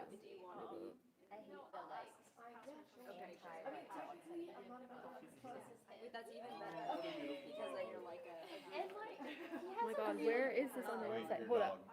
Let me find this. Wait, they had like a quote that was like written from the chicken. From chicken's perspective, oh my that was god. like particularly bad. I would never. Wait, you can do other things. I'll find Okay. it. On the question. Okay. Right. Because like they have infectious issues, then that's like their instinct. So I'm curious, what do you think about that? Room for improvement. That was always my Unfortunately, thinking. they can't build the ideal living environment for us. They must always make compromises because otherwise my eggs would become too expensive. Written from the chicken's perspective. Can you send that to me? Yes, I will. I will email it to you. I was crashing. Like it's not even a good thing to say on behalf of a chicken. They could have just not say that. Like, why are you writing it from that perspective? Is so creepy. Yeah. And then the rest of their website's like, hi, we're happy chicken. But not too happy because then it gets expensive. Hold up, I'm emailing it to you. It's called Hipster Farms, and you should do a deep dive into it. Where is it? They started in the Netherlands, and now they're coming to the U.S. And their whole premise was, we're not going to kill the male chicks. But then in the U.S. it was too expensive not to do that, so they did. And then they apologized. But no, wait, it's not even better because they're like, we're not going to kill the male chicks. We're going to raise them. Then for kill meat. them. So I'm like, so we're killing them later. Honestly, better for them to die on day one than like 3 months later. But If you ask me, yes. I'd rather die day one. And like their conditions are just like not on the worst end of egg farming, but not great, you know. So Yeah. it's all marketing, and it's great marketing because they'll probably convince a lot of vegetarians with that one. Oh, I can see the chickens. Yeah. And No, I'm people tell me like there's cameras. I can see the chicken. It's like I'm like, first of all, chickens are naturally supposed to be in groups of like 10 to 20. They're not going to do they're well. genetically manipulated to also lay like 300 eggs instead of like 30. I know, it's insane. I'm glad I didn't get chicken farm though. My backyard chicken farm though argument today. Yeah. It's like, It's always but are someone. you only eating backyard chicken Yeah. eggs? Like, that's like, I know you eat on this campus. Like if someone was like, I eat eggs at home, but here I'm like eggless, I'd give them slightly more credence. But the people who bring up that argument still eat factory farm eggs. So I'm like, what's your Yeah, exactly. What's like? I definitely agree that this is wrong. I was like, all right, but that's what you're eating. Can we pause here? Right, like if you're making a distinction, you have to make that distinction in your life Yeah. as well. Personally, I want chickens when I'm older just because I like chickens. I wouldn't eat the eggs because eggs gross me out at this point. But if my neighbors want them and want to not support the industry by taking my eggs, whatever, I still think it's kind of a gross concept to eat eggs. Being vegan for so long, animal products gross me out. But again, oh, my mom, because she's like vegan now, but like back when she was kind of experimenting with veganism, she like hadn't eaten eggs for a long time. So her friend had like backyard chicken. She was like, oh, I'll eat an egg because it's like ethical or whatever.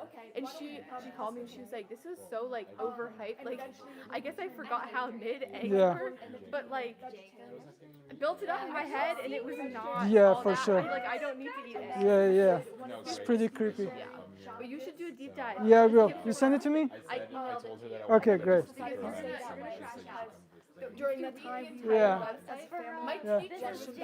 Jacob, nice to meet you. How are you? We saw each other the other day. It was such an interesting talk. How do you feel? Yeah. It's interesting. It's food for thought. That's for sure. I'm very curious. It's got me into some interesting discussions. Literally, other people being mean. So it seems to me kind of as though you're very against factory farming. You know, you go someplace and I'm try curious. to go to a restaurant. And you did like show you're the this, person right? that's, But like, like the more artisanal farming, like the kids in Afghanistan or honestly, like, Iran, most of my friends are nice. who are like crying about their Their chicken. I'll be like, I'm curious, is I'm that vegan. almost better than factory farming, or is the root cause just that you like we shouldn't farm animals at all? Yeah, I think the root cause is exploitation of other animals, right? In today's world, it's not a necessity. Right? People used to use dairy to survive. Mm-hmm. That's a completely different thing than. Would you mind walking with me here? Yeah, Just yeah. So. I mean, I'm also, and I'm. Okay, keep going. I'm listening. Yeah. So the core idea is the fact that we've been conditioned to look at animals as resources. Yeah. The treatment is not the thing in question here, because of course there are farms that are better or worse. Yeah. But those are not your two options. So if you have two options, sure. But as long as you have a third option of like not killing animals at all, all right. Okay, so for instance, if I kill this dog after torturing it, and then kill this dog after, like humanely, or kill the person without causing pain, and went to court and was like, Your Honor, they didn't feel pain. They're like, oh, in that case, if they didn't feel pain, you're good. I'm not comparing like a human to like a dog, but I'm saying like the pain is not relevant here. I could exploit you without you even knowing. I could take your data and publish it. I could like steal your money. Still not right, even though you didn't even know. I still exploited you. So what is it what is up with us that we still look at chickens as egg vending machines and we just want to treat them better? Like biologically, we don't need eggs to survive. You need proteins. You get your proteins other ways, right? We are the only species that drinks milk of another species. Yeah. I'm not saying it's wrong because of being weird. Fine, like people can do weird things as long as it doesn't hurt anyone. But it just says that like biologically we are not supposed to have like milk of any other species, or even our own species after adulthood. So when it's like that clear that you don't need to have milk, in what way does it make sense to? And as long as it's a business, it doesn't matter where in the world. You tell me if it's a business. Every time that animal welfare or well-being gets in the way of making money, which one do you think they choose every time?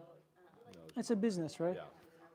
Sure, some businesses say, I'm going to sacrifice just a little bit of my profit to treat them a little better, but the end point for the animal is the same. So that's why the issue is not factory farming. There's no way also to produce this much meat, eggs, dairy without factory farms. Factory farms exist because... Yeah, that's what they were telling me also. And like I said, if you took all the animals we have in factory farms and gave them a lot of land, you just math-wise, you'll run out of... So it is not possible.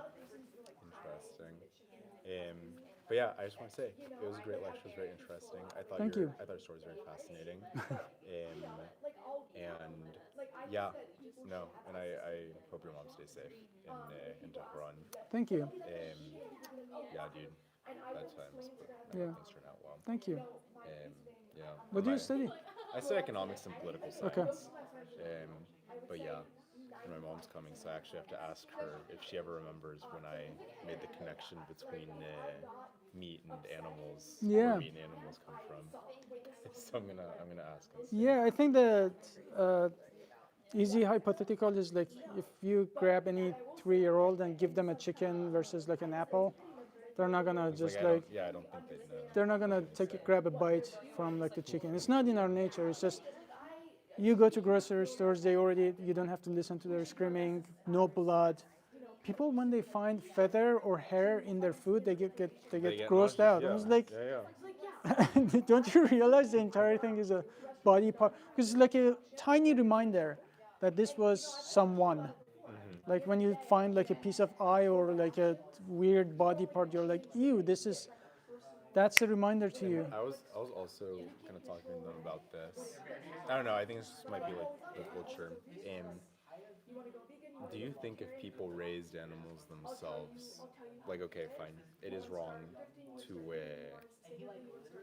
let's assume even if it's wrong to kill, like do you think it would be better for people to raise animals themselves, like a chicken in the backyard, for example, or whatever? I know you didn't say this, but like chicken in the backyard. Do you think that would cause people to respect animals more, being closer to the source of the food, the source of the meat itself, or not really? I don't know. It goes both ways. I know that some of those people might be like, there is a animal sanctuary in Texas. Yeah. It used to be a cattle ranch, and then the owner once she bonded with this cow, who she named Rowdy Girl, and when she wanted to sell her to slaughterhouse, just one day she just was like, I can't do it. Yeah. And that was the moment she bought the entire cows from her husband and said, I either divorce you or give me all. Yeah. So That's funny. And now it's like a sanctuary. So in a case like that, it can work that way, but it can also desensitize you.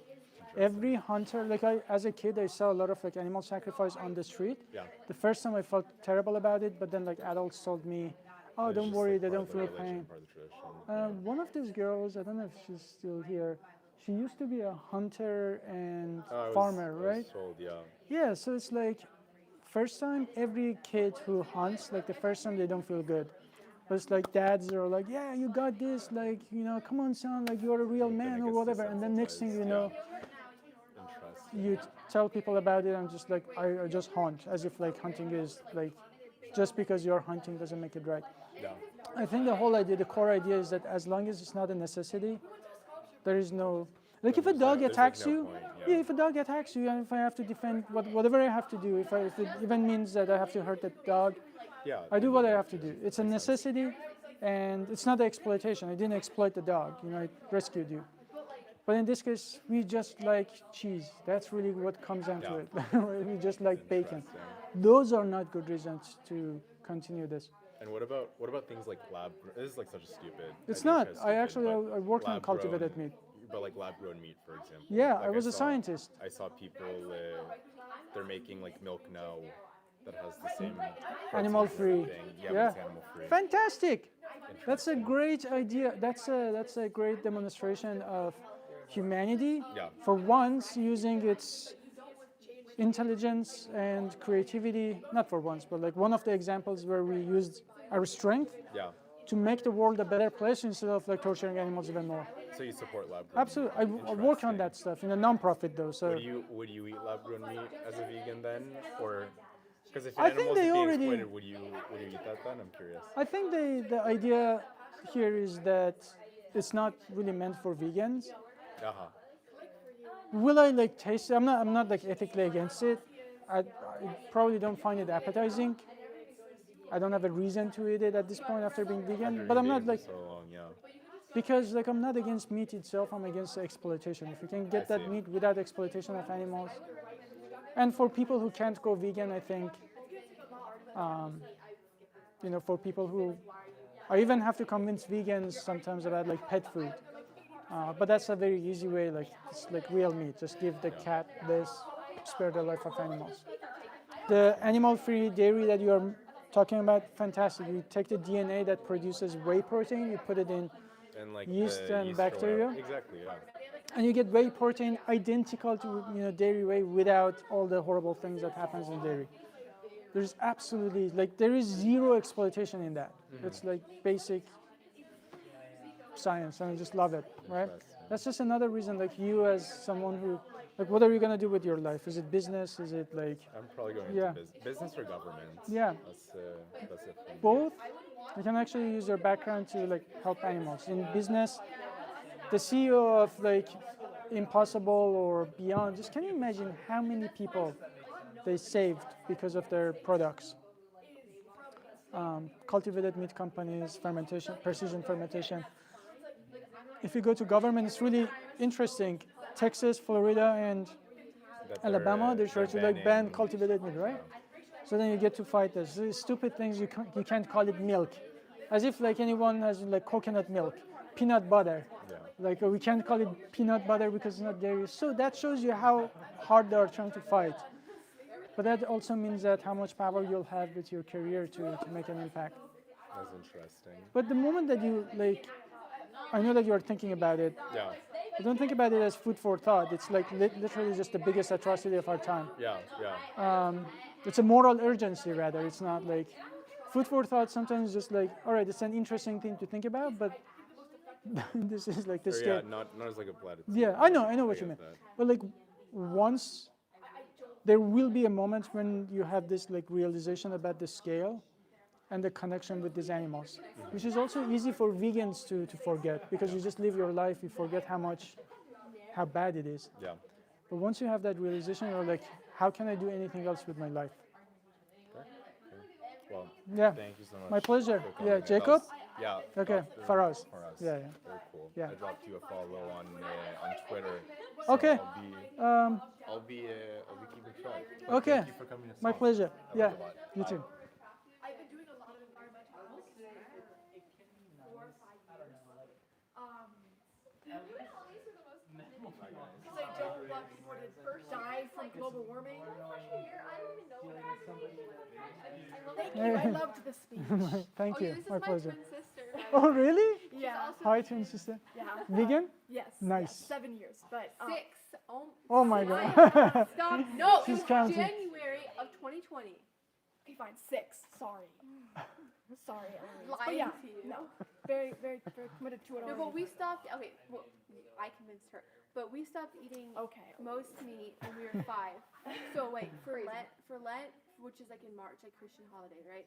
We went vegetarian. And then my mom, well, she was like not very well versed in veganism. She was like, I don't think we can survive on vegetarian diet. We're pescatarian. So we were pescatarian until we were 10. And then I was like, I don't even like seafood.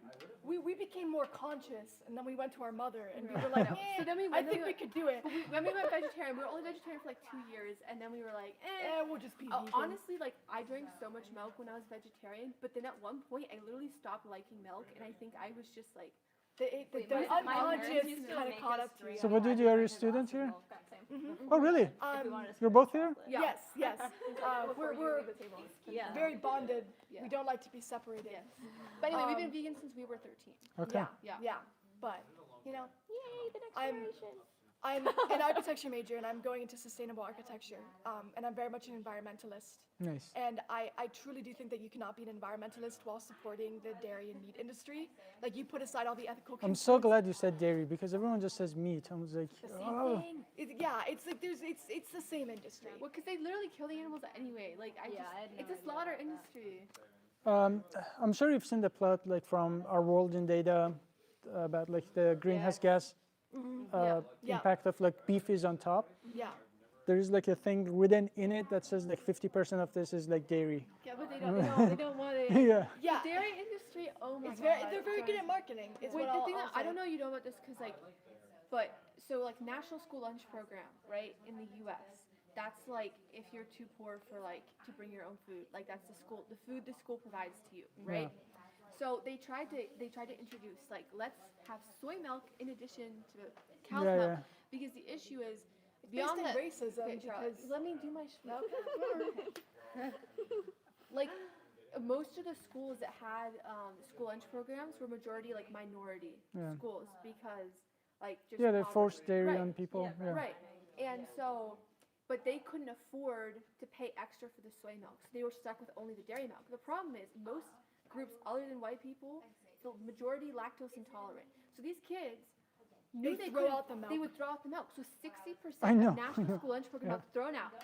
And then these kids weren't getting enough calcium because they didn't put calcium in the other parts of the diet. And this is Yeah. like their one healthy meal a day. Yeah. They solely relied on the kids getting the milk, but they couldn't They're like, drink the milk. Each item gets So anyway, minimum amount they of just approved, I think, soy milk that they don't have to pay extra. No, no, yeah, to yeah, win. yeah. So And before that, you needed like a letter from your doctor to get the soy milk. So I was thinking with the owner, she seemed amazing. I know, Krupa, yes. Yeah, maybe one day you can do like a food sampling. They work really well. Where is the restaurant nearby? It's like 15 minutes away. Which restaurant? So Bombay Food Junkie. So you can work with her to have some like, I don't know, finger food or I don't know, samosas or something. Yeah. That costs like $1 or $2 per, because it has to be cheap. Yeah. We've done that, it works really well. Like the moment that people like the food, People are there's so much open. I'm like, I'll like eat a cookie and I'll be like, they're like, but you're vegan. And I'm like, it's a vegan cookie, and they're like, ew. And I'm like, you didn't even try it. And like, do you think that I would No, eat people something people disgusting love every free day? food. They lie they lie to get Oreos. I've had people who say they're vegan. I was like, are you? They're like, if you're thinking about it, you're not vegan, right? Considered it in the past while I ate my Yeah. burger. I thought. But they say that just so they have like a Oreo cookie. So. You know what they should make? They should make like protein drinks out of. Do they do that out of like plant-based milk? Like you know, Core Power has like the. Oh yeah, there's like. Do they have like with like pea protein or whatever? Who's? Yeah, there Ooh. are. I don't know if they sell them here though. Oh yeah, I think I got. I don't remember the brand. Because the vegan gym bros need their. This is my friend David. Hello, David. We met How's it Jacob. going? Nice to meet Do you. you remember the vegan lawyer law student I friend? went to the Yes. most important talk you'll ever, what is it called? In Yeah. the fall. Yeah, he was there. But yeah. You were there? I was there. Okay. It was meaningful. Yeah. I've been vegetarian since, but not vegan. Yeah, So. but his boy is vegan. Yeah, Jacob, the one that you met, I guess in the duck, the one that you posted on the not fantastic photo that you posted on Instagram. Yeah, he's been vegan since the talk. So. Oh really? Awesome. Yeah. And you became vegetarian? Yeah, I don't know. I think it's just like I still eat eggs. I don't know. I feel like I eat eggs and everything. Yeah. So, yeah. Wait, why'd you? I don't know. Do you want to meet him? I don't know. Oh, that's Like in true. person? Well, it's nice to meet you. Nice to meet you too. Thanks. You were in this one too, or? No, I have a club meeting. I was here to see Grace actually, but I have a club meeting at the exact same time as this. Okay. So unfortunately, I couldn't come. No worries. But Yeah. I am stealing your guys' food, which No, is really good. help yourself. Thank you. Is Yeah. it from the one on the loop? Not that one. It's from, we should go to this one. It's called Bombay Food Junkies. Yes, I knew it. I knew it. It's so good. We said it at the same time. Because it's so good. But also, if Jacob is vegan now, We're like next to Ezra. he'll love you even more. If you were vegan, so consider that. I mean, Go get that ice cream. I'm gonna get the ice cream right after this. I don't even eat dairy. I think it's just I eat eggs, which is the one thing. So The thing that makes it at the end of the day very easy is like every time I see egg, like I'm in the hotels all the time, right? So when you come down, it's like during breakfast and they have all these like boiled eggs. I remember that like a male chicken had to be killed. Yeah. The second that you like replace the image of that food with what's behind it, what's not being shown to you, it helps for that thing not be appetizing, and then you just can't. I mean, that makes a lot of sense. I mean, I don't know. I think it definitely is like a dissonant thing for me to do, but I think it's just habit. But I definitely will be able to break it just in the future. Yeah. Can I make a suggestion? Yeah. If you already understand that this is wrong, Yeah. then when is really just the right time to do it? Because if this is, I don't even have to convince you, right? So you already know. But I say like, when you think about this sort of thing, it's not some minor habit, like taking like nicotine gum that, you know, someday you'll give it up. It's like every time you do that, the industry benefits, more of it has to happen. Okay. But also you miss the opportunity to be the change. Because like every time now you have eggs, someone else sees that. What was your name? Sorry. Oh, I'm David. David. It's like, oh, David had eggs. There's no issue with eggs. It just normalizes this cruelty further. Versus like I just showed, you know, MLK, Gandhi, Rosa Parks. These people, we like them because like when it wasn't easy. Doing the right thing is rarely the easy thing, but it's still right? And then you start eventually feeling good about yourself because you know that you held your values. Yeah. Don't give in. Don't let your like selfish desires and greedy desires that we all have. Yeah. Don't let it bring you down. I have, and then you feel shit.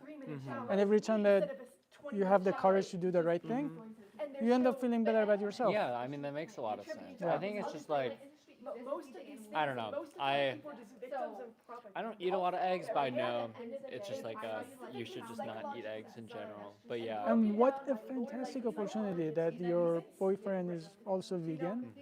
Like when I wanted to go vegan, I had like 0 vegan in my entire life. Yeah. You have these guys, and then you have your boyfriend, and he Yeah. would be also happy to see you, right? Like, That's I'm true. sure, like, I'll do anything. I'm sure he will do anything. Like, we got you. That is very But true. you just have to want.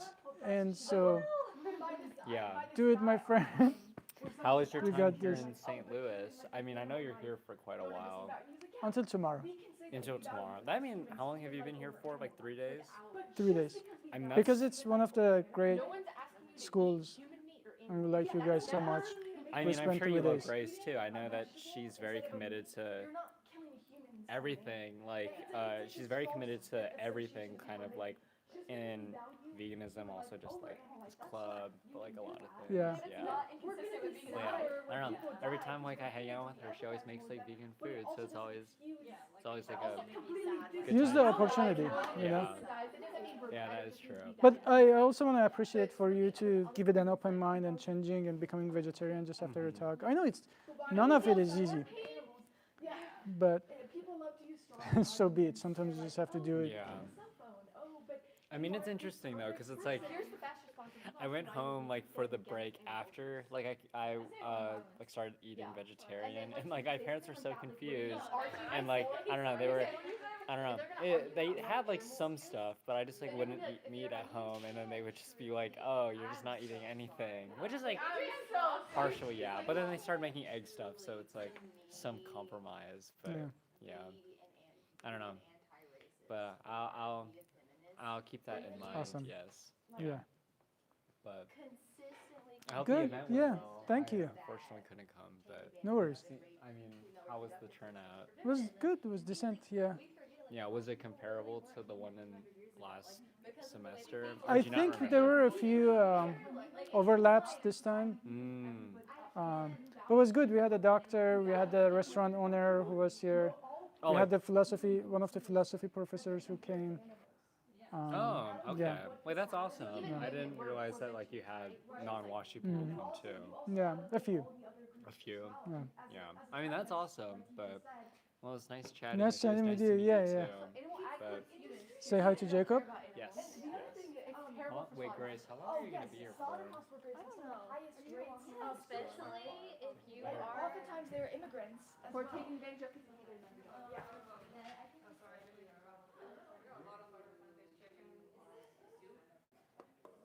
Hello, thanks for watching. That was another lecture. Thanks for joining, and I'll see you next time.